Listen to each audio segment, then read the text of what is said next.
Quand Zahara vit sa belle à sa baby shower, brisant le gâteau et criant qu'elle ne mènerait jamais un enfant à terme, son cœur se brisa devant tout le monde. Mais 6 mois plus tard, alors que la même femme tremblait devant la porte de Zahara, implorant de l'aide, toute la ville fut témoin du silence du karma.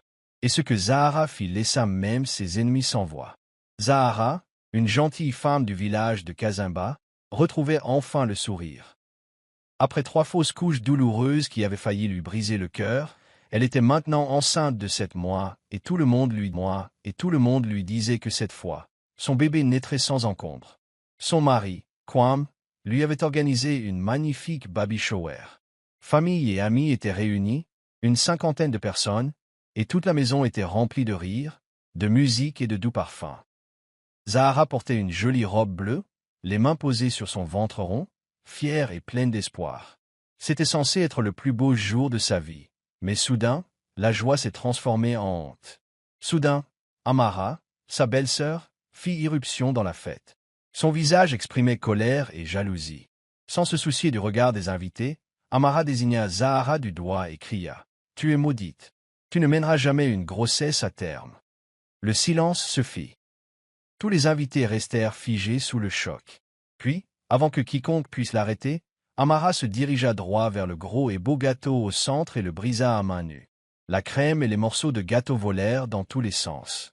Zahara se tenait là, les yeux écarquillés, le cœur brisé. Les larmes lui montèrent aux yeux tandis que des murmures commençaient à se répandre parmi les invités. Certains détournaient le regard, gênés, d'autres secouaient la tête, incrédules. Personne n'osait défendre Zahara. En quelques secondes, sa journée de rêve se transforma en cauchemar. Ses mains, qui autrefois tenaient fièrement son ventre, tremblaient maintenant de peur et de tristesse. Zahara avait l'impression que la terre allait s'ouvrir et l'engloutir.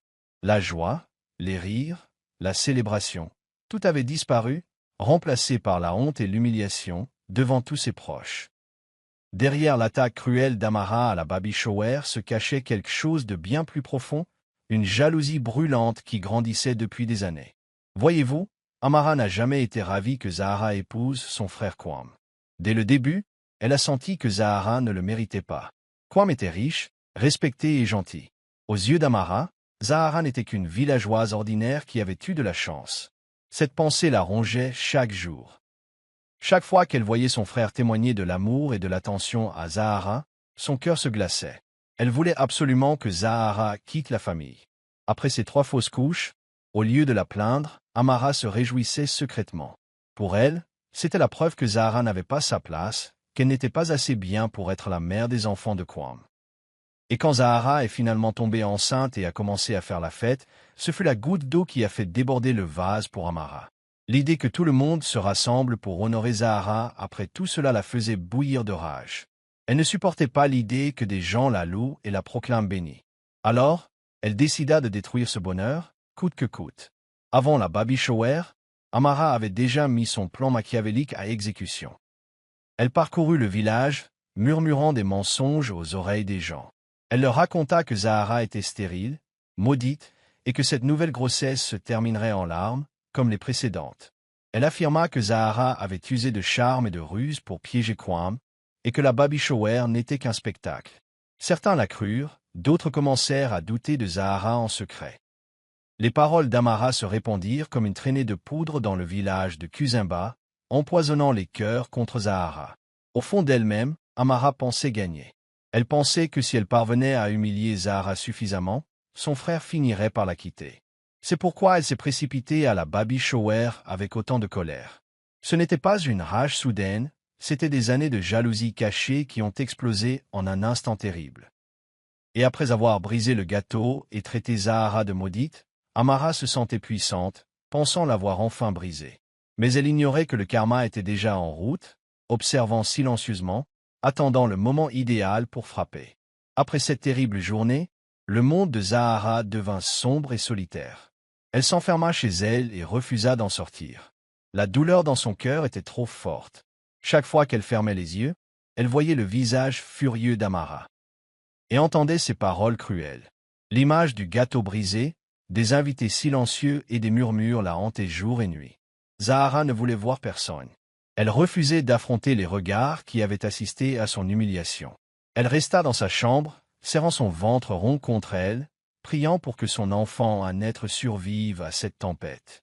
Les larmes devinrent sa seule compagne, et la maison autrefois joyeuse devint froide et silencieuse.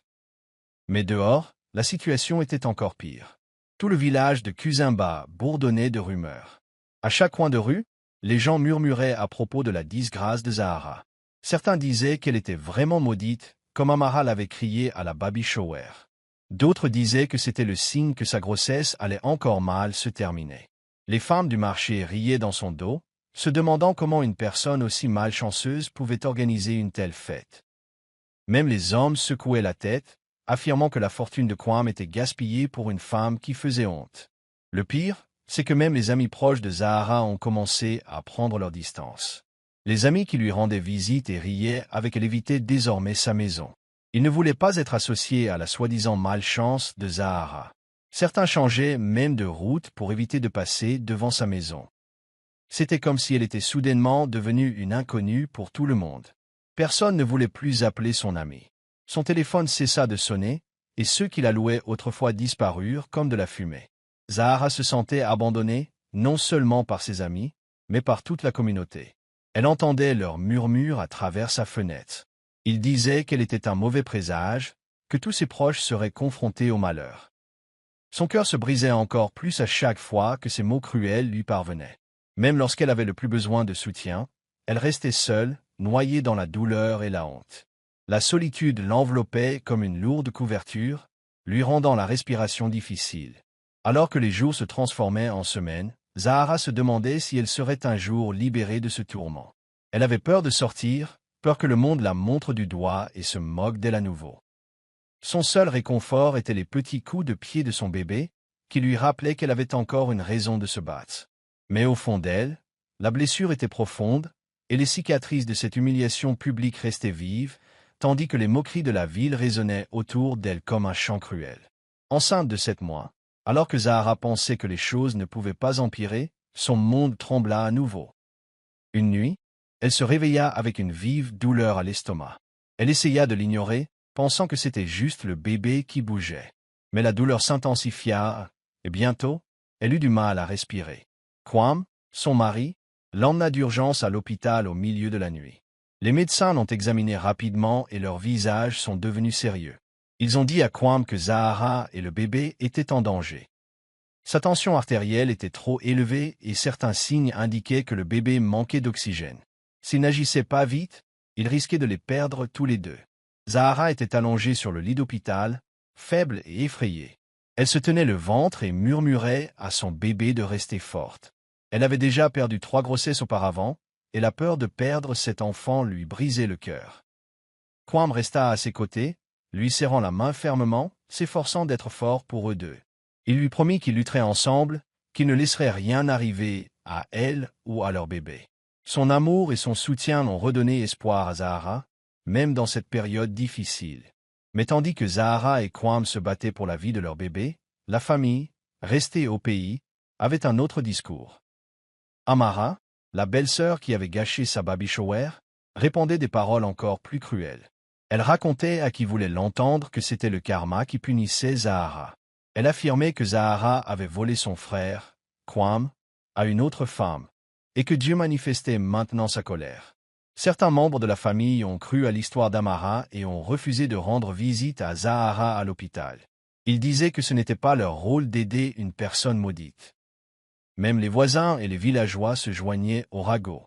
Ils disaient que les complications de Zahara étaient le signe qu'elle n'était pas faite pour être mère. Les mêmes personnes qui avaient autrefois célébré sa grossesse lui tournaient maintenant le dos, l'observant de loin tandis qu'elle luttait. Leurs paroles atteignirent Zahara, ajoutant encore à la douleur de son cœur déjà fragile. Mais malgré tout, Kwam resta ferme. Il ignora les remarques cruelles de sa sœur et se concentra uniquement sur le sauvetage de sa femme et de son enfant. Il passa chaque heure à l'hôpital à prier et à espérer. Zahara, bien que faible et fatiguée, continua à se battre, car elle savait que Kwam croyait en elle et voulait prouver à tout le monde qu'ils avaient tort. Elle voulait leur montrer qu'elle n'était pas maudite, que son bébé survivrait. Chaque jour était un combat. Mais Zahara tenait bon, grâce à l'amour de son mari, qui lui donnait la force d'affronter le danger. Ce fut une nuit qu'elle n'oublierait jamais. La douleur est arrivée si soudainement, et cette fois, elle était différente de tout ce qu'elle avait ressenti auparavant. Elle pouvait à peine respirer, les contractions devenant plus fortes et plus rapides. Les médecins se sont précipités pour tenter de maîtriser la situation, mais elle avait l'impression que le temps filait. Zahara, trop faible pour se retenir, serra la main de Kwame, qui se tenait à ses côtés, sans la quitter une seconde. Son visage était empli d'inquiétude, mais sa voix était ferme, la réconfortant, lui disant qu'ils étaient allés trop loin pour abandonner maintenant. Ils s'étaient déjà tant battus. C'était leur moment, et ils refusaient de la perdre, elle et leur bébé. À mesure que la nuit avançait, la situation devenait une question de vie ou de mort. Les médecins tentaient sans relâche de stabiliser Zahara, mais la situation était critique. Ils ont prévenu Kwame qu'il faudrait peut-être pratiquer une césarienne d'urgence pour les sauver tous les deux, mais les risques étaient élevés. Ils ignoraient si le corps de Zahara pourrait le supporter. La tension était palpable dans la salle, emplie d'incertitude et de peur. Mais malgré tout, la force de Zahara ne faiblit jamais. Elle pensait sans cesse à son petit garçon, à la petite vie qui grandissait en elle, et cela lui donna l'élan dont elle avait besoin. Et puis, contre toute attente, quelque chose d'incroyable se produisit. D'un dernier effort, Zahara donna naissance à un petit garçon en pleine santé. Dès sa naissance, la salle entière poussa un soupir de soulagement. Les médecins et les infirmières étaient stupéfaits. Ce fut un véritable miracle. Le bébé poussa un grand cri, fort et en pleine santé, et Zahara sentit une vague d'émotion envahir son cœur. Elle regarda son bébé, si petit, si parfait, et sut que tout ce qu'ils avaient traversé en valait la peine. La nouvelle du miracle de Zahara se répandit comme une traînée de poudre dans tout le village de Kazimba. Tous ceux qui avaient douté d'elle, qui avaient murmuré sa malchance et sa prétendue malédiction, n'en crurent pas leurs yeux. La femme qu'ils avaient ridiculisée et rejetée avait maintenant un beau petit garçon en pleine santé. Son histoire fit sensation localement. On parlait d'elle partout. De la place du village au marché, tout le monde disait la même chose. Zahara avait accompli un miracle. Sa force, sa résilience, sa capacité à tout surmonter avaient transformé sa tragédie en triomphe. Même ceux qui s'étaient moqués d'elle la voyaient désormais comme un symbole d'espoir et de courage. Ils ne comprenaient pas comment quelqu'un ayant enduré tant de souffrances pouvait s'en sortir. Mais pour Zahara, il ne s'agissait pas de prouver que quiconque avait tort. Il s'agissait de se prouver à elle-même qu'elle pouvait continuer, quoi qu'il arrive. Son bébé miracle est devenu le symbole de tout ce pour quoi elle s'était battue, l'amour, l'espoir et la persévérance. Le village avait été témoin d'un événement extraordinaire, et Zahara n'était plus la femme qu'il méprisait autrefois. Elle était désormais une héroïne, et son histoire resterait gravée dans les mémoires pendant des années. 6 mois après la naissance miraculeuse de Zahara, la situation commença à changer d'une manière inattendue.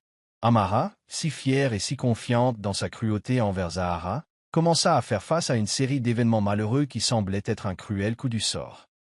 Amara, autrefois la plus bruyante de la famille, avait toujours été celle qui se moquait de Zahara et la racontait des ragots. Elle avait clairement fait savoir à tout le monde qu'elle voulait la voir partir et qu'elle ne méritait aucun bonheur, et encore moins un enfant. Mais maintenant, c'était au tour d'Amara de subir le poids du karma. Son mari, qui l'avait toujours soutenue, la quitta subitement. Personne ne savait exactement pourquoi, mais la rumeur courait que c'était à cause de sa dureté et de sa façon de traiter les autres. Il n'en pouvait plus, et Amara se retrouva seule. La femme autrefois fière, qui méprisait tout le monde, était désormais abandonnée et confrontée aux conséquences de ses actes. Comme si cela ne suffisait pas, un incendie frappa Amara. Un soir, alors qu'Amara était chez elle, sa boutique, celle qu'elle avait tant travaillé à construire, prit feu. L'incendie détruisit tout en un instant, la laissant sans rien. Ceux qui l'avaient craint autrefois, ou qui l'admiraient désormais, murmuraient sa chute. La boutique, symbole de sa réussite et de sa fierté, avait disparu, et Amara ne se retrouva plus que cendres et regrets. Avec sa réputation entachée, son mari parti et son entreprise détruite, la vie d'Amara s'est effondrée. Elle n'avait nulle part où aller, personne vers qui se tourner. Cela même qu'elle avait autrefois influencé pour se moquer de Zahara l'ignorait désormais. Les voisins, qui avaient autrefois eu peur de fréquenter Zahara, lui tournèrent le dos, refusant de l'aider. Elle n'eut d'autre choix que d'errer, seule et sans abri, sans personne pour la soutenir. La chute d'Amara fut si dramatique qu'elle bouleversa tout le village. Ceux qui avaient autrefois admiré son arrogance ne la voyaient plus que comme un exemple édifiant. Son orgueil, sa cruauté et sa jalousie l'avaient menée à sa perte, et toute la ville la regardait désormais tomber en disgrâce. Ceux-là même qu'elle avait tenté de blesser la regardaient avec pitié, et Amara ne pouvait rien faire d'autre que regarder son monde s'écrouler autour d'elle. Son arrogance l'avait portée au sommet, mais c'est son orgueil qui l'avait fait chuter. Ceux qui la craignaient autrefois murmuraient désormais sa chute, et Amara était devenue une leçon d'humilité. La femme qui avait autrefois tenté de détruire le bonheur de Zahara était désormais celle dont la vie s'écroulait. C'était un soir pluvieux quand l'inattendu se produisit. Zahara était assise chez elle, profitant de la chaleur de sa maison avec son petit garçon, lorsqu'on frappa à la porte. À sa grande surprise, elle ne vit qu'Amara, sa belle-sœur, tenant son propre bébé dans ses bras. Amara, qui avait humilié Zahara lors de sa baby shower, se tenait maintenant sur le pas de sa porte, trempé et désespéré. Son regard, habituellement empli de fierté et d'arrogance, était désormais empli de peur et de vulnérabilité. Elle n'était plus la femme sûre d'elle qui avait autrefois tenté de démolir Zahara. Elle n'était plus qu'une coquille vide, implorant de l'aide. Amara, qui avait autrefois traité Zahara de maudite et s'était moqué d'elle pour ne pas avoir pu mener une grossesse à terme, avait maintenant besoin de la compassion de Zahara. Sa voix tremblait lorsqu'elle demandait refuge, expliquant comment elle avait tout perdu, son mari, sa maison et même son entreprise. Le poids de sa cruauté passée s'était abattu sur elle, et il ne lui restait plus que Zahara, la femme qu'elle avait autrefois tourmentée. Tandis qu'Amara se tenait là, tout le quartier se rassembla autour d'elle, l'observant avec incrédulité. Tous avaient été témoins de la façon dont Amara avait traité Zahara. Ils se souvenaient des rumeurs qu'elle avait répandues, de l'humiliation qu'elle avait subie lors de sa baby shower et de ses tentatives pour détruire son bonheur. La situation s'était inversée, et Amara, autrefois fière, était en larmes, debout devant la porte de Zahara, sans rien. La foule observait, attendant de voir ce que Zahara allait faire. Allait-elle repousser Amara comme tout le monde l'attendait, ou ferait-elle preuve de clémence, malgré toute la douleur qu'elle lui avait infligée? Tout le village retenait son souffle, sachant que ce moment allait tout changer. Zahara, autrefois victime, avait désormais le pouvoir de décider du sort d'Amara. C'était le moment tant attendu, celui où le karma rattraperait enfin Amara. Zahara se tenait à la porte, son petit garçon dans les bras, fixant Amara, qui tremblait devant elle. La pluie tombait à verse, trempant les vêtements d'Amara. Mais ce n'était pas seulement la pluie qui la faisait frissonner, c'était le poids de ses actions passées. Toute la cruauté qu'elle avait infligée à Zahara. Elle était brisée, désespérée, et cherchait refuge. Le mari de Zahara, Kwam, se tenait derrière elle, la voix rauque. Il lui a dit de renvoyer Amara, de ne pas oublier toutes les choses horribles qu'elle avait faites. Elle ne mérite pas ton aide. C'est elle qui a cherché ça. Zahara baissa les yeux vers son fils, ressentant un profond sentiment d'amour et de protection. Elle repensa à toutes ses souffrances, aux années où elle avait prié pour avoir un enfant, et à la façon dont Amara s'était moquée de sa douleur. Zahara sentait les vieilles blessures se rouvrir, l'humiliation, la solitude, la peur de ne jamais pouvoir tenir son propre enfant dans ses bras. Mais, serrant son fils contre elle, elle se souvint combien le chemin avait été difficile pour en arriver là. Elle se souvint des jours sombres où elle pensait ne jamais être mère, des nuits où elle pleurait seule, se demandant si elle serait un jour à la hauteur. C'est à ce moment-là que Zahara dut faire un choix, vengeance ou rédemption. Elle avait parfaitement le droit de repousser Amara, de lui faire ressentir la douleur que Zahara ressentait depuis si longtemps. Elle pouvait lui dire de partir, de la regarder lutter, comme elle l'avait fait. Ce serait une douce vengeance, celle qui apaiserait sa colère et sa souffrance. Mais en regardant Amara dans les yeux, Zahara comprit que quelque chose, père. Son fils était le miracle qu'elle attendait depuis si longtemps, et elle n'avait plus besoin de nourrir d'amertume. Au lieu de céder à la colère, Zahara prit une décision qui allait tout changer. Elle choisit la clémence plutôt que la vengeance. Elle s'écarta, ouvrit la porte plus grande et déclara qu'aucun enfant ne devrait souffrir à cause des erreurs de sa mère. Il ne s'agissait pas d'oublier ce qu'Amara avait fait, mais de montrer qu'il y avait plus dans la vie que la haine. L'acte de bonté de Zahara stupéfia tous ceux qui étaient venus la voir. Ce n'était pas la vengeance qui la définirait, mais la rédemption. Et à cet instant, Zahara devint une personne plus grande, choisissant la compassion avant tout. Quand Zahara ouvrit la porte, un vent froid s'engouffra à l'intérieur. Mais ce n'était rien comparé à la tempête d'émotions qui l'envahissait. Devant elle se tenait Amara, trempée jusqu'aux os, serrant son bébé dans ses bras. Tout le village s'était rassemblé dehors, les yeux rivés sur la scène.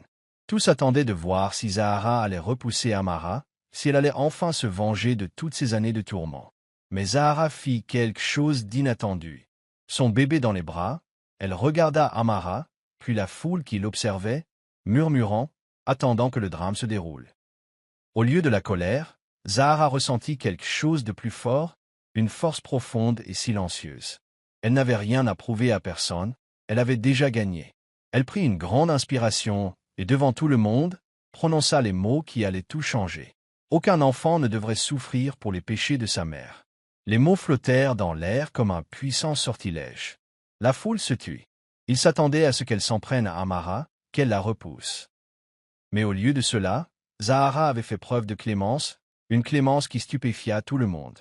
À cet instant, Zahara n'était plus seulement une victime de cruauté, elle était un symbole de grâce et de force, quelqu'un qui avait surmonté l'amertume et choisi la voie de la compassion. Le village qui la méprisait autrefois la regardait désormais avec respect.